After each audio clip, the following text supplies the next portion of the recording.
This is AP News Minute. Georgia Governor Brian Kemp is suing Atlanta to stop the city from enforcing its mask mandate. The mayors of Atlanta and other Georgia cities say they'll keep enforcing orders to wear masks despite Kemp's efforts to stop them. Florida Governor Ron DeSantis reiterated his plans to open schools next month. He said teachers and adult staff will need extra precautions, but children will not. Florida has confirmed more than 300,000 coronavirus cases. The United States, Canada, and Mexico agreed to keep their shared borders closed to non-essential traffic at least until late August. The acting Homeland Security Secretary says the border closure, in place since March, has slowed the COVID-19 spread. And a wildfire in Central California has burned at least 26 square miles. More than 900 firefighters with air tankers and helicopters had it 20% contained on Thursday. Mike Hempen, The Associated Press, with AP News Minute.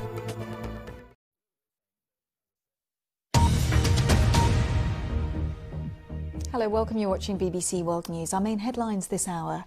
UK security services say that Russian hackers are trying to steal research into a vaccine for COVID-19. It says that a group known as Cozy Bear, which operates as part of Russian intelligence services, is responsible. The British government also says it's almost certain that Russia tried to interfere in last year's general election. The Foreign Secretary Dominic Raab said that Russian actors attempted to promote illicitly acquired information online. Russia denies both allegations. A controversial new dam, which is under construction in Ethiopia, has provoked fresh criticism from Sudan and Egypt. They're worried that the Grand Renaissance Dam will reduce their access to water further downstream on the Blue Nile. And scientists from NASA and the European Space Agency have released the closest pictures ever taken of the sun.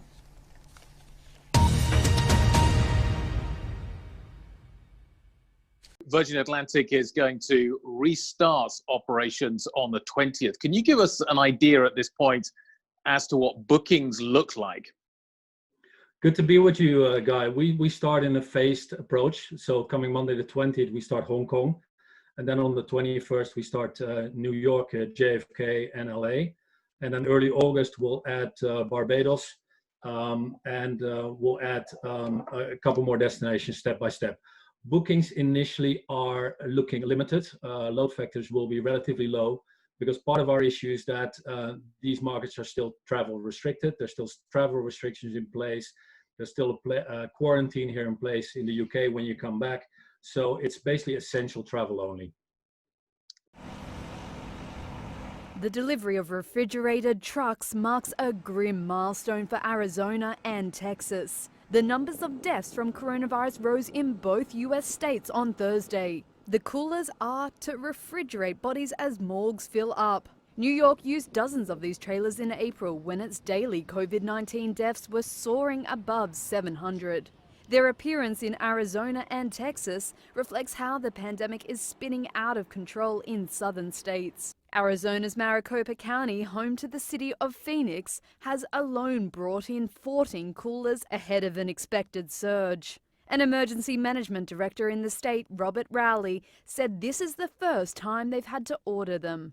This is the reality during the COVID-19 pandemic, and it is, I don't want to say it's unprecedented, but it's certainly a new thing for us to order coolers just in case we exceed that 209 internal capacity. On Thursday, Texas reported a single-day record of 129 deaths. As the fan of the cooler hums along, Texas health expert in San Antonio, Mario Martinez, adds that they too are taking precautionary measures, preparing 5 trailers for the end of the week to be up and running as some morgues at hospitals and funeral homes reach capacity. The Trump administration is weighing a possible travel ban on all members of the Chinese Communist Party and their families. That's according to a source familiar with the matter who spoke with Reuters on Thursday.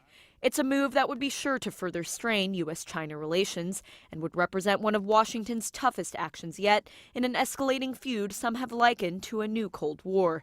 If implemented, such a ban would go beyond upper echelons of the party. It would deny visas to tens of millions of Chinese citizens down to the party's rank and file. The source says U.S. officials are also considering whether to ban Communist Party members' children from attending American universities. The sweeping measures would almost surely draw retaliation against Americans who travel to China, including not only diplomats but also business executives, potentially harming U.S. interests in the country. It's also unclear just how the ban would be implemented, since U.S. authorities themselves do not have lists of the party's membership.